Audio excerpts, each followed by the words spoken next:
Ienatsch, Ken Hill, Jennifer. And Ken, we're going to work with Jennifer on body position. Why did we pick Jennifer, do you think? I don't know. Huh. I don't know. Yeah. She just was available. Okay, good. Yeah. It was her or Ralph over there, so we picked Jennifer.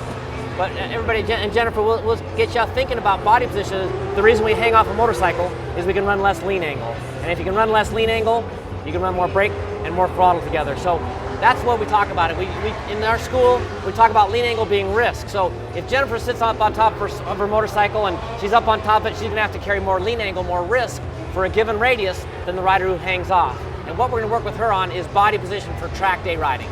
Yep, great. So Jennifer, first thing I'll do is, let's go and put your hands on those handlebars. And right now you notice that Jennifer's kind of sitting in the middle of the seat on the bike.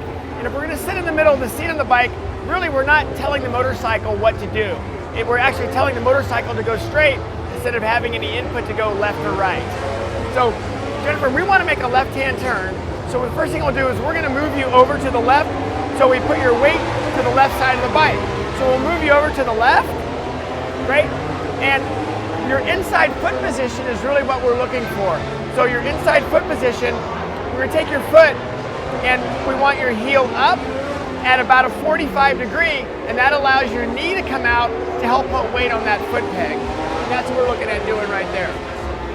As we go across the bike on a left-right transition in a chicane, track day stuff, we're gonna use our thighs. Jennifer, lift your butt over to the right side of the bike.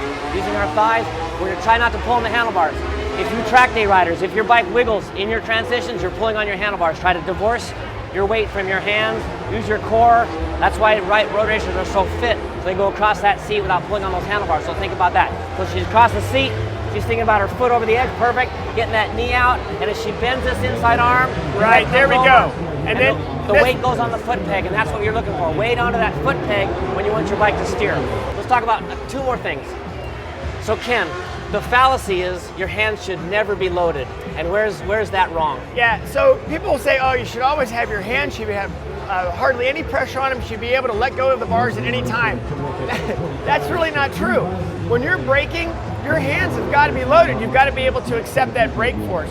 And Jennifer, what we'll do is we want to show a little bit of what's the right hand position, and we're going to use more of the palm of our hand to brake with, exactly right there. And you can see as when Jennifer uses her hand right there to support herself, her fingers then become free to operate the controls. If we're too close to the gas tank and our hand is in front or on top of the grip, it makes it very difficult to actually add any brake pressure and you'll slide forward. So yes, we're going to support ourselves right here because we want to have our hands loaded during braking. By paying attention to us, if you watch this closely, Jennifer is going to show up at a racetrack and have a better body position than 70% of the riders she sees. The next fallacy that we're going to talk about is that people even teach, be up against the gas tank, be right up against the gas tank, rotate around the gas tank, but nobody good's doing that. Everybody's back off the gas tank 4 to 6 inches off the gas tank, and as we get into the brake zone, the fallacy is pinch the gas tank with your knees in the brake zone because you're not supposed to load your hands. Ken already talked about hand loading, so what we're going to tell you about is we never enter the brake zone in the middle of the seat. So at no point will Jennifer go to the brakes with her butt in the middle of the seat. She'll always be offset for a right-hander early when she goes to the brakes.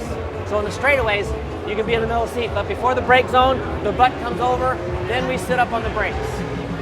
All of a sudden, all we've got to do is downshift, use the brakes, drop our head in, load the foot peg, and the bike steers. We'll close this with, this bike was designed, sport bikes are designed by expert level riders that have raced, championship riders. Input from this version of this motorcycle was done by the racers that won on the last version of this motorcycle. So think about it this way, the closer you ride to those expert riders, the better the bike works, and that's why we teach at Champions School. What are the best riders in the world doing, and how can we duplicate that?